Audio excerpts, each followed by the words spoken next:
பஞ்சத்துடைய உச்சம் என்னவா முடிய போதுன்னு உங்களுக்கு சொல்றேன், சொல்லிட்டு முடிக்கிறேன். கவனிங்க, இந்த இஸ்ரேல் பாலஸ்தீன பிரச்சனை 3ஆம் உலக யுத்தமா மாறிடுச்சு. இங்கிலாந்து ரஷ்யா அடிக்க போதுன்னு சொல்லிருச்சு. ஸ்வீடன், டென்மார்க் சொல்லிருச்சு ரஷ்யா கண்டிப்பாக அடிக்க போகுது. நீங்கள் பார்ப்பீர்கள், இஸ்ரேல்ல உள்ள மாஸ்க் விழுந்தாலும் சரி, ரஷ்யா அடிக்க ஆரம்பிச்சாலும் சரி, இது ரெண்டையும் நீங்க பாப்பீங்க, கண்டிப்பா பாப்பீங்க. இந்த 7 வருஷத்துக்குள்ள பாப்பீங்க. இது நான் சொல்ற தீர்க்க தரிசனம் இல்ல, பைபிள்ல சொல்லப்பட்டிருக்கிறதுடைய வெளி விளைவு இப்படி இருக்கும். சோ அப்படி நடக்கும் பொழுது உங்களுக்கு ஒண்ணு தெரியணும், 4வது முத்திரை ஸ்டார்ட் ஆகுதுன்னு அர்த்தம். 4 வகையான மரணம் ஜாயின் பண்ணிக்கொள்ளும். ஒன்று பட்டயத்தினாலும், அதாவது யுத்தத்தினாலும். 2வது பஞ்சம். இந்த பஞ்சம் உச்ச இடத்துக்கு வரும். உங்களுக்கு தெரியுமா, 2030க்குள்ள இந்தியால மட்டும் ஒரு நாளைக்கு 9 கோடி பேருக்கு சாப்பாடு இருக்காது. நான் சொல்லல, இங்க பாருங்க. காலநிலை மாற்றம் காரணமாக இந்தியாவில் 2030ஆம் ஆண்டுக்குள் சுமார் 9 கோடி இந்தியர்கள் பட்டினியால் பாதிக்கப்படுவார்கள் என ஆய்வு ஒன்றில் தெரிய வந்திருக்கிறது. எத்தனை கோடி யோசித்து பாத்துங்க. இந்தியாவிலேயே 9 கோடினா ஆப்பிரிக்கால எவ்வளவு இருக்கும், சைனால எவ்வளவு இருக்கும் யோசிச்சு பாருங்க. அவ்வளவு பேர் பஞ்சத்துல பாதிக்கப்படுவாங்க, பட்டினி. இதோட யுத்தம், 3rd வேர்ல்ட் வார், 3ஆம் உலக யுத்தம். இதோட கூட 3வது மிக முக்கியமானது சாவினாலும் இருக்கு.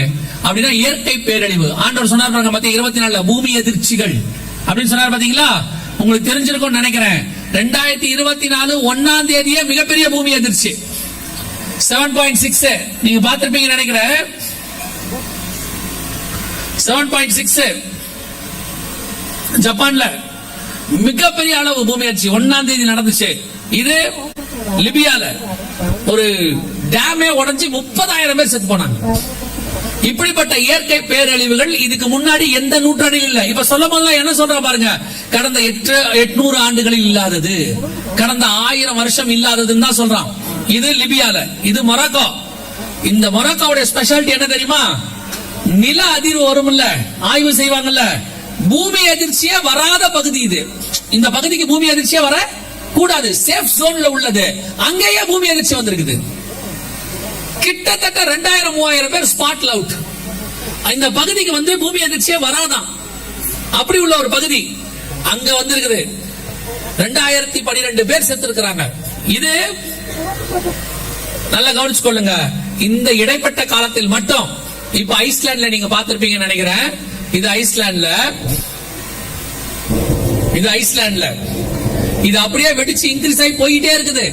எந்த அளவுக்கு தெரியுமா, 40 கிலோமீட்டர் நெருப்புல மூடிருச்சு. இத பாக்கிறதுக்கு நியூஸா தெரியுது இல்ல. இத அப்படியே வச்சுக்கிட்டு 2 பேதுரு 3:10 வாசிச்சு பாருங்க. 2 பேதுரு 3:10 வாசிச்சு பாருங்க. கர்த்தருடைய நாள் இரவிலே திருடன் வருகிற விதமாய் வரும், அப்பொழுது வானங்கள் மடமடவென்று அகந்து போகும், அடுத்து பூமியும் அதில் உள்ள கிரியைகளும் எரிந்து அழிந்து போகும்.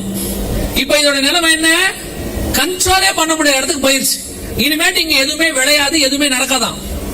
அவ்வளவு பெரிய அளவுல 40 கிலோமீட்டருக்கு ஊரை மூடிடுச்சு. இன்னும் போயிட்டு இருக்கு, இன்னும் முடிவுக்கு வரல, இன்னும் அது முடிவுக்கு வரல. மிகப்பெரிய இயற்கை பேரழிவுகள் ஒரு பக்கம் போயிட்டே இருக்குது. ஒரு பக்கம் யுத்தம், 3ஆம் உலக யுத்தம் ஸ்டார்ட் ஆயிடுச்சு. ஒரு பக்கம் பஞ்சம், அதுவும் ஸ்டார்ட் ஆயிருச்சு. இது எல்லாம் உச்சத்தை அடையும் போதுதான் 4வது முத்திரை. இதோட கூட துஷ்ட மிருகங்களினால் உண்டாகிற மரணம். அதாவது என்னன்னு கேட்டீங்கன்னா, இப்ப வரக்கூடியதான ஒவ்வொரு வியாதியும் நீங்க கவனிச்சு பாருங்க, ஒரு மிருகத்தின் பேர் சொல்லுவாங்க. எல்லா வியாதிக்கும் நீங்க கவனிச்சு பாத்தீங்கன்னா என்ன சொல்லுவாங்க, அது எங்க இருந்து வந்துச்சுன்னா ஒரு மிருகத்தின் பேர் சொல்லுவாங்க. எய்ட்ஸுக்கு சிம்பன்சி குரங்குன்னு சொன்னாங்க, எபோலாவுக்கு வவ்வால்னு சொன்னாங்க, அப்புறம் பன்றி காய்ச்சல். இப்போ சவுதி அரேபியா பக்கம் வந்திருக்குது கேமல் ஃபீவர், ஒட்டக காய்ச்சல். இப்ப கொரோனா வந்துச்சு கூட, அது கூட எங்க வந்துச்சுன்னு சொன்னாங்க, ஒரு வவ்வால்ல இருந்தோ எதுல இருந்து ஊகான் மாநிலத்துல இருந்து புறப்பட்டுச்சுனாங்க. ஆனா இவங்க சொல்ற எல்லா மிருகமும் பாருங்க, லேவியராகமத்துல சொல்லி இருக்கிற துஷ்ட மிருகம். இவங்க சொல்ற அத்தனையும் லேவியராகமத்துல இருக்கிற துஷ்ட மிருகம். குரங்கா இருக்கட்டும், பன்றியா இருக்கட்டும், ஒட்டகமா இருக்கட்டும், அல்லது வந்து வவ்வாலா இருக்கட்டும், இவங்க என்னென்னலாம் சொல்றாங்களோ அத்தனையும் பைபிள்ல உள்ள துஷ்ட மிருகம். 6:8 சொல்லுது, துஷ்ட மிருகத்தினால் உண்டாகிற மரணம். அப்போ வேதம் சொன்னபடி 4 இருக்கு. இப்ப அடுத்த மிக முக்கியமானது, இந்த வருஷம் கவனி, மிக மோசமான ஒரு பேண்டமிக் வருது. நான் சொல்லல, யார் சொல்றாருன்னு பாருங்க. இது ஐநா சபை வெளியிட்டதான வீடியோ 2024 ஜனவரி. அதான் முக்கியம். 2024 ஜனவரி என்ன சொல்றாங்கன்னு கேட்டீங்கன்னா, கொரோனாவை விட 20 மடங்கு சக்தி வாய்ந்த டிசீஸ் எக்ஸ். இது விளையாட்டில் சும்மா சொல்லல அவங்க. ஏன் என்ன சொல்லி இருக்கிறாங்கன்னு கேட்டீங்கன்னா, நாம ரெடி ஆகணும்னு சொல்லி இருக்கிறாங்க. கொரோனாவை விட மோசமான மற்றொரு பெருந்தொற்றை எதிர்கொள்ள தயாராக இருக்குமாறு உலக சுகாதார நிறுவனத்தின் தலைவர் டெட்ராஸ் அதானம் எச்சரித்துள்ளார். இது கொரோனாவை விட 20 மடங்கு சக்தி வாய்ந்தது. இதுக்கு பேரு டிசீஸ் எக்ஸ் வச்சிருக்கிறாங்க. இதுக்கு தான் மே மாசம் வரைக்கும் சைன் பண்ண சொல்லியிருக்காங்க. நேற்று இதை பத்தி நான் உங்களுக்கு சொன்னேன், ஞாபகம் இருக்கும்னு நினைக்கிறேன். இப்போ மிகப்பெரியதான எண்டமிக்னா முடிவில்லாததுன்னு அர்த்தம். அடுத்து மிக முக்கியமான யுத்தம், இன்னொரு பஞ்சம், அதோட இயற்கை பேரழிவு. இது நாளும் இப்ப ஒன்னா நடந்துகிட்டு இருக்கு நம்ம கண்ணுக்கு முன்னாடி. இவைகள் எல்லாம் ஒன்றாக நடக்க தொடங்கும் போது எவ்வளவு பேர் சாவாங்கன்னு எழுதி வச்சுட்டு போயிருக்கிறார் ஆண்டவர். அதே 6ஆம் அதிகாரம் 8ஆம் வசனத்துல, பட்டயத்தினாலும் பஞ்சத்தினாலும் சாவினாலும் பூமியின் துஷ்ட மிருகங்களினாலும் பூமியில் கால் பங்கில் உள்ளவர்களை, அப்படின்னா எவ்வளவு? இன்னைக்கு பூமியில கால் பங்கு 1/4 அப்படின்னா எவ்வளவு பேர் நினைக்கிறீங்க? இன்னைக்கு பூமியில இன்னைக்கு மக்கள் தொகை எவ்வளவு? 800 கோடி. அப்படின்னா எவ்வளவு பேரு? கால் பங்கு ஜனங்கள் கொல்லப்படுவார்கள். அப்படின்னா எவ்வளவு பேரு? 200 கோடி. நடக்குமா அப்படி? அடுத்து வாங்க, என்னமா சொல்ல போறோம்? அது எல்லாம் ஆண்டவர் அனுமதிக்க மாட்டார். அப்படிதான் சொல்ல போறீங்க. இந்த பாருங்க, ஜோ பைடன் என்ன சொல்லி இருக்கிறார் பாருங்க. இது ஜோ பைடனுடைய ஸ்டேட்மெண்ட். என்ன சொல்றாரு? நியூக்ளியர் வார் ஸ்டார்ட் ஆக போதாமா. ஸ்டார்ட் ஆச்சுன்னா, ஸ்டார்ட் பண்ணாத வரைக்கும் ஓகே, ஸ்டார்ட் ஆனா கில்ட் இருக்காரு, கில்ட் கொல்லப்படுவாங்க. எவ்வளவு பேர் தெரியுமா? எவ்வளவு கொடுத்திருக்காரு? 5 பில்லியன். அப்படின்னா எவ்வளவு? 500 கோடி பேர் சாவாங்கன்றாரு. அமெரிக்க அதிபர் சொல்றாரு. நான் சொன்ன பயமுறுத்துறேன்றவா நம்மாலு. இப்ப பார்த்தாலும் எம்டி ஜெகனுக்கு இதே வேலைம்பா. பைபிள்ல கால் பங்குன்னு எழுதியிருக்க, 200 கோடின்னு எழுதியிருக்கு இன்னைக்கு அளவுக்கு. அவர் 500 கோடின்னு சொல்றாரு. சரி, அவர் தான் அப்படி சொல்றாரா? நம்ம ஊர்ல யாராவது சொன்னாங்கன்னா, நம்ம ஊர் வார டெய்லி பத்திரிகையில போட்டிருக்காங்க. இருக்குது பாருங்க, இந்தியாவுடைய மக்கள் தொகை 100 கோடியாக குறைய போகுது. எவ்வளவு குறைய போகுது? 40 கோடி குறைய போகுது. எப்படி குறையும்? 40 கோடி எப்படி குறையும்? அதை விட இன்னொரு ஸ்டேட்மெண்ட் கொடுத்திருக்காங்க. என்ன கொடுத்திருக்காங்க பாருங்க. அடுத்த 10 வருஷத்துக்குள் இந்தியாவின் மக்கள் தொகையை சரிபாதி அளவு 75 கோடியாய் குறைத்து விட்டால் இந்தியா வல்லரசாக மாறும் என்பது மகிழ்ச்சியான செய்தி. எப்படி? அவங்க தான் கொடுத்திருக்காங்க. அடுத்த 10 வருஷத்துக்குள்ள எப்படி 75 கோடியை குறைப்பீங்க? மக்கள் தொகை ஏறுமா இறங்குமா? ஏறித்தானே போவோம். சரி, ஏதோ குறைஞ்சா பரவாயில்ல. சைனால குறைஞ்சிருச்சு போன வருஷம். எப்படி குறைஞ்சிச்சு? கொரோனாவால குறைஞ்சிச்சு. எத்தனை கோடி பேர் செத்தாங்கன்னு இன்னும் யார் கணக்கு கொடுக்கல. சைனா கணக்கு கொடுக்கவே இல்லை. நம்ம கிட்டயுமே கரெக்டான கணக்கு இல்ல. உலகம் முழுக்க குறைஞ்சபட்சம் 2 கோடியில இருந்து 10 கோடி பேர் வரைக்கும் செத்துருக்கணும் வேர்ல்டு வைடு. ஏன்னா சைனாவுடைய மக்கள் தொகை பின்னாடி போயிருச்சு. சோ குறைஞ்சபட்சம் 2 கோடியில இருந்து 10 கோடி வரைக்கும் செத்துருக்கணும். நடந்து முடிஞ்சதை சொல்றேன். நடந்து முடிஞ்சிருச்சு நம்ம கண்ணுக்கு முன்னாடி. நமக்கு தெரியாது. நமக்கு ஏன்னா உணர்வில்லாத இருதயத்துக்குள்ள வந்துட்டோம். எவன் செத்தாலும் நமக்கு கவலையே கிடையாது. நம்ம உயிரோட இருக்கிறோமா? ஸ்தோத்திரம், பிரைஸ் தி லார்ட், அல்லேலூயா. அதான் பவுல் எழுதுறாருல, கொரிந்தியருக்கு என்ன எழுதுறாரு? புசிப்போம், குடிப்போம், நாளைக்கு சாவோம். அப்படிதான் எழுதுறாரு. 1 கொரிந்தியர் 15ஆம் அதிகாரம் 32வது வசனம். புசிப்போம், குடிப்போம், நாளைக்கு சாவோம் என்று இப்ப நீங்க சொல்லத்தான் போறீங்க. என்ன பண்றது? வந்தது வந்து போச்சு. இன்னைக்கு இருக்கிறோமா? ஸ்தோத்திரம், பிரைஸ் தி லார்ட். நாளைக்கு கர்த்தர் பார்த்துக் கொள்வார். அதான் எழுதுறாரு. புசிப்போம், குடிப்போம், நாளைக்கு சாவோம் என்று சொல்லலாமே. இன்னைக்கு அந்த நிலைமையில தான் இருக்கிறோம். கண்ணுக்கு முன்னாடி அவன் சொல்லிட்டான். அவனுங்க ஒரு பிளான் பண்ணிட்டானுங்க. நல்லா புரிஞ்சுக்கோங்க. உலக சுகாதார மையம், இந்த ஐநா சபை, இதை நடத்தக்கூடியதான ஒரு பெரிய ஒரு நாடுகள் இருக்கு. இவங்க எல்லாம் சேர்ந்து ஒன்னு பிளான் பண்ணிட்டானுங்க. டீபாப்புலேஷன் பண்ண போறானுங்க. அதுலதான் கொரோனாவை அனுப்பி பார்த்தானுங்க. இப்ப அடுத்து 20 மடங்கு சக்தி வாய்ந்த ஆரம்பிச்சுட்டாங்க. நியூக்ளியர் வார ஸ்டார்ட் பண்ணிடுவாங்க. ஒரு பக்கம் பஞ்சம். ஐநா சபை என்ன சொல்லுது? பணக்கார நாடுகளோடு பேச்சுவார்த்தை நடத்தி பஞ்சத்தை இல்லாம பண்ணல. அப்படின்னா என்ன அர்த்தம்னா அவங்ககிட்ட இருக்கு, அவங்ககிட்ட சாப்பாடு இருக்கு, நமக்கு கொடுக்க மாட்டேங்கிறான், அவ்வளவுதான். இப்ப பஞ்சம் உச்சத்துக்கு போகும். இதே மாதிரி ஒரு பேண்டமிக் வரும். எல்லாம் சேர்ந்து எவ்வளவு பேர் சாவாங்களா? 500 கோடி பேர் சாவாங்கன்னு அவர் சொல்றாரு. 200 கோடி பேர் வரைக்கும் சாக வாய்ப்பு இருக்குதுன்னு பைபிள் சொல்லுது. இப்போ இதுக்கு நாம் என்ன செய்ய போகிறோம்? அவ்வளவுதான் கேள்வி. நம்ம கண்ணுக்கு முன்னாடி இவைகள் எல்லாம் சம்பவிக்க போகிறது. இயேசு தெளிவா சொல்லியிருக்கிறாரு. திருப்பியும் சொல்றேன், 2018 வந்திருக்கிறோம், இங்க 2021 வந்திருக்கிறோம் நினைக்கிறேன். விஷயத்த சொல்லிட்டு தான் போயிருக்கிறோம். சொன்ன விஷயங்கள் தான் நடந்துகிட்டு தான் இருக்கு. தீர்க்க தரிசனம் இல்ல, பைபிள்ல உள்ளதை சொல்றேன். பைபிள்ல உள்ள தீர்க்க தரிசனம் இப்பவும் சீரியஸா எடுத்துக்கினா உங்க இஷ்டம். இதுல நீங்க 2 காரியத்தை செய்ய வேண்டியது அவசியமாயிருக்கு. எங்க இவ்வளவு பெருசு நடக்கும்போது என்ன செய்யலாம்? 2 காரியத்தை செய்யணும். சபை மூப்பர்கள் கவனிங்க, சபை ஊழியர்கள் கவனிங்க. அடுத்த 10 நிமிஷம் நான் முடிச்சிடுவேன். இதுல இருந்து 2 காரியத்தை நீங்கள் செய்யணும். ஒன்று, உங்கள் சபையை நீங்கள் பாதுகாக்க வேண்டும். சபையை பாதுகாக்கிறதுனா என்ன செய்யறது அப்படின்னு கேட்டீங்கன்னா வெரி சிம்பிள். இவைகளுக்கு நடுவுல வருகையும் வரலாம், என்ன வேணாலும் நடக்கலாம். ஆனால் ஒண்ணு மட்டும் நிச்சயம் இருக்கணும், எது நடந்தாலும் நான் தேவனுடைய ராஜ்யத்துக்குள் பிரவேசிக்க வேண்டும். சபை ஆயத்தப்படணும். அப்ப சபைக்கு இதெல்லாம் வருமா? வசனத்தின்படி வராது.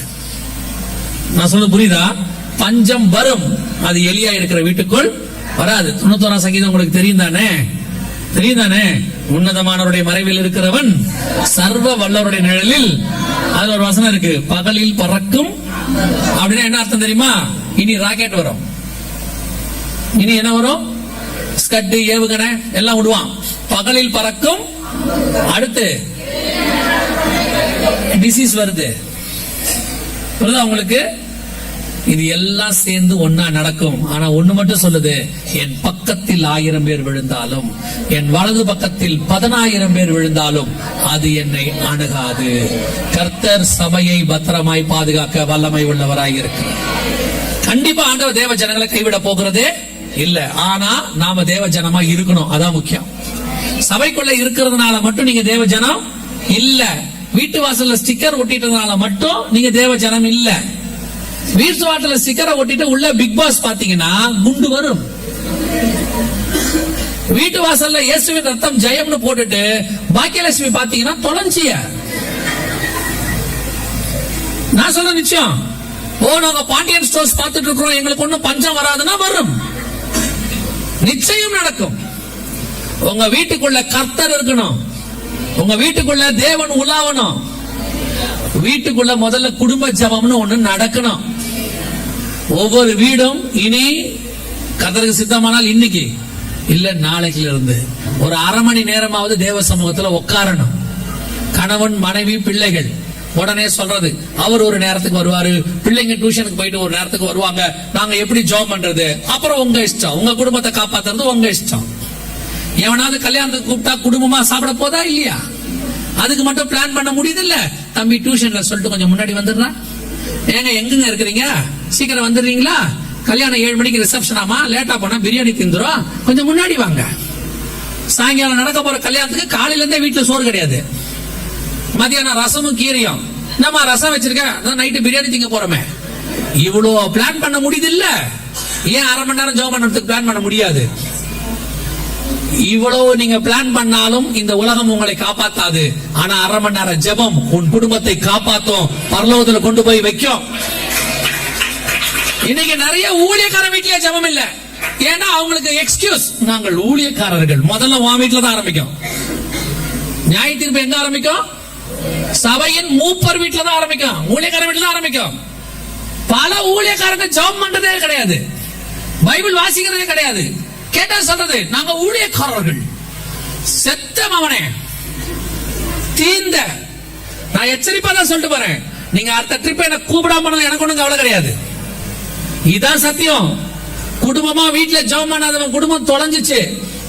அரை மணி நேரம் கூட ஜெபம் பண்ண மாட்டீங்க, பைபிள் வாசிக்க மாட்டேங்கிறீங்க, ஒரு பாட்டு பாட மாட்டீங்க. அதுக்கு நடுவுல போன், 1000 போன். அதுல ஒரு பெருமை வேற, பிரேயர்ல இருக்க அப்புறம் கூப்பிடுறேன். எவ்வளவு இருக்கும். அதுல ஒரு பெருமை. மெசேஜ் போயிட்டு இருக்கு, போன் பேசுறாயா, என்ன செய்யலாம் பாருங்க. 3 மணி நேரம் கூட ஒரு போன் இல்லாம இருக்க மாட்டாரு. அம்பானிக்கு அதானிக்கு தம்பி 5000 கோடி லாஸ் ஆயிரும். அதுல அப்படியே குனிஞ்சுக்கிட்டு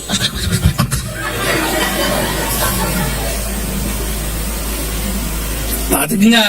உங்க நல்லதுக்கு தான் சொல்றோம். நாங்கள் மட்டும் போக வேண்டியதா இருந்தால் நாங்கள் இப்படி சொல்ல வேண்டிய அவசியம் எங்களுக்கு இல்லவே இல்லை. நாங்களும் உங்களை மாதிரி ஜாலியா இருந்துட்டு போலாம். ஆனால் இயேசுவின் ரத்தத்தால கழுவப்பட்டவங்கள ஒருத்தன் கூட இந்த வாதையில மாட்டக்கூடாது. உங்க வீட்டுல முதல்ல என்ன பண்ணணும்? குடும்ப ஜெபம் ஆரம்பிக்கணும். ஒழுங்கா சமைக்க வரணும், வேதம் வாசிக்கணும், ஜெபம் பண்ணணும். இப்ப கடைசி 1 மணி நேரத்துக்கு நாம இருக்கிறோம். இந்த 1 மணி நேரமாவது நாம் தேவனுக்கு முன்பாக உண்மையாய் இருந்தால் கர்த்தர் எடுத்துக்கொள்ள வல்லமை உள்ளவராய் இருக்கிறார். அல்லேலூயா. 2வது, உங்களை சுத்தி இருக்கிற அத்தனை பேருக்கும் இன்னும் ஒரு விசை சுவிசேஷத்தை சொல்லிவிடுங்க. The last chance. இல்ல நான் சொல்லிட்டேன், பரவாயில்ல, இன்னும் ஒரு தடவை சொல்லுங்க, ஒரு தடவை சொல்லிடுங்க. ஏன்னா பிசாசுக்கு நல்லா தெரியும் எவனை விழுங்கலாமா என்ற வகை தேடி சுத்தி தெரிகிறான். கடைசி காலம் தனக்கு கொஞ்ச காலமே உண்டு என்று கருதி. இது லாஸ்ட் சான்ஸ், நீ சொல்லித்தான் ஆகணும். ஒவ்வொருத்தரும் ஒரு கணக்கு வச்சுக்கோங்க. ஒரு சபைக்காரங்களும், எங்க சபையை சுத்தி 3 கிலோமீட்டர் 5 கிலோமீட்டருக்கு நான் சுவிசேஷம் சொல்லாத இடமே கிடையாது. ஒரு தடவை நான் சொல்லிட்டேன் முடிவுக்கு வாங்க. மிஞ்சினது கர்த்தர் கரத்தில் இருக்கு. நீங்க நிறைய ஊழியக்காரங்க சுவிசேஷமே சொல்றதா, சபை சுவிசேஷமே சொல்றது இல்ல. காரணம் கேட்டா அவங்க அடிக்கிறாங்க. அவன் அடிக்கிறான் செய்வான், அவன் என்ன செய்வான், அது அவன் வேலை. அவனை அப்படித்தான் பிசாசு உருவாக்கி வச்சிருக்கான். நம்ம தேவன் அடிவாங்க உருவாக்கி வச்சிருக்கிறாரு. சொல்லி இருக்கிறாரு. நான் எப்பவும் சொல்லுவேன், அடிக்கிறவனுடைய கை ஓய்ந்து போகும், சொல்றவனுடைய வாய் ஓயவே ஓயாது. இன்னும் ஒரு விசை கண்டிப்பாக சுவிசேஷம் சொல்லுங்க. இனி அத்தனை பேரும் சுவிசேஷரா மாறுங்க. போய் டிராக்ஸ் எடுப்பீங்களோ, டிராக்ஸ் இல்லாம சொல்லுவீங்களோ, ஆனா உங்களை சுத்தி இருக்கிற எல்லா வீட்டுக்கும் நீங்க சுவிசேஷம் சொல்லி இருக்கணும்.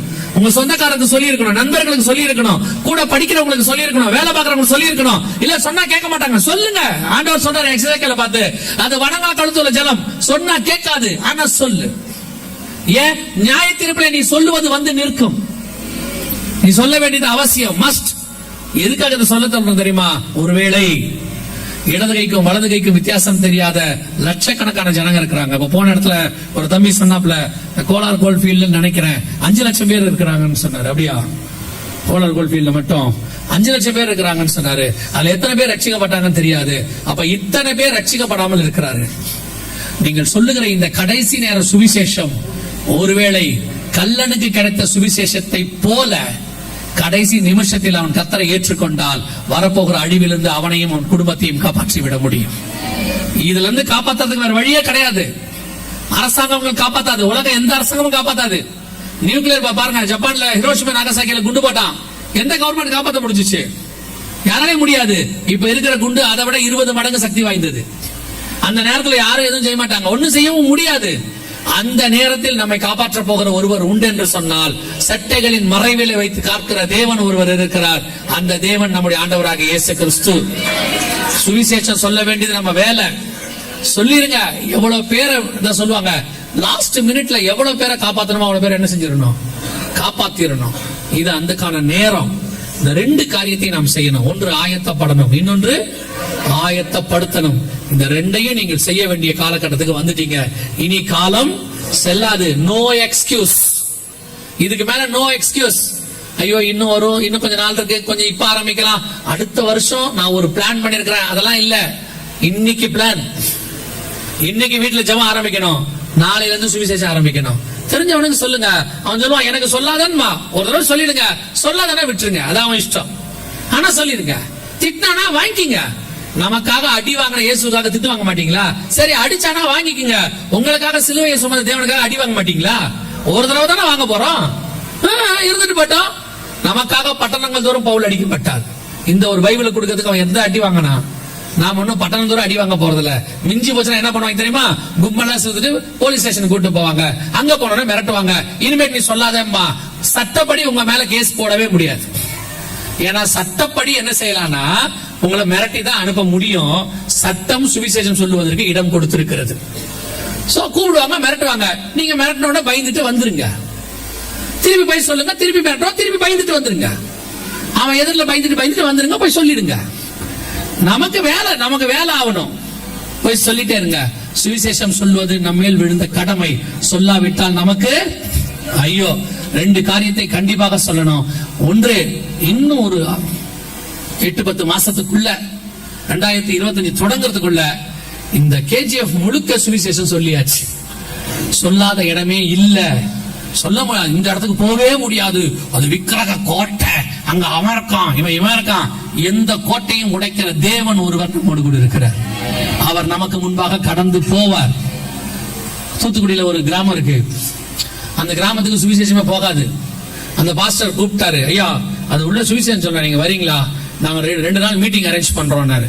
போயாச்சு. போனா ஷீட்டு தான், இந்த மாதிரி இல்ல, இப்படி ஷீட் போட்டுருக்காங்க, ஆஸ்பெஸ்டாஸ் ஷீட்டு. மேடல் ஏறி நிக்கிறோம் சர்ச்சுக்குள்ள, அரசங்கள் எடுத்து அடிக்கிறான், டம்மு டம்மு டம்முன்னு வந்து விழுது. அடிச்சுட்டே இருக்கான். நான் சொன்னேன் ஒரு 10 நிமிஷம் வெயிட் பண்ணுவோம். ஏன்னாரு, கை வலிக்க நிறுத்திடுவான். எவ்வளவு நேரம் அவனும் அடிப்பான் பாவம், அவனும் பொறுப்பு, அவனும் பிளான் பண்ணி வந்து அடிக்கிறாமல்ல. அடிச்சு முடிச்சுட்டு போட்டோன்னு சொன்ன மாதிரி ஒரு 15 நிமிஷம் வரைக்கும் அடிச்சான், போயிட்டான். நான் முடிச்சுட்டேன் 1.5 மணி நேரம் மீட்டிங். வெளியே வந்து பார்த்தோம், பேனர் எல்லாம் கிழிச்சிருந்தான், எல்லாம் பண்ணா. பாஸ்டர் என்ன பண்ணலாம், நாளைக்கு நடத்துவோம், நடத்திடுவோம், நமக்கு என்ன பிரச்சனை, நடத்தி முடிச்சிருவோம். 2 நாள் நடத்தி முடிச்சாச்சு. கர்த்தர் அங்கே கிரியை செய்வதற்கு வல்லமை உள்ள தேவனாய் இருந்தார். அதைத்தான் சொல்றேன். அவன் அடிப்பான், உதப்பான், குத்துவான், ஏதாவது செய்வான். நம்ம வேலை சொல்லிக்கிட்டே இருக்கணும். ஒரு நாள் வரும், அடிக்கிறவன் அத்தனை பேரும் காணாமல் போவான். நீயும் நானும் வென்றால் அவரோடு கூட ஆளுகை செய்யும்படி இதே ஊருக்கு திரும்பி வருவோம். அல்லேலூயா. கர்த்தர் நல்லவர். இந்த 2 காரியத்தை கண்டிப்பாக செய்யுங்கள். வெகு சீக்கிரத்தில் நம்முடைய ஆண்டவர் வரப்போகிறார்.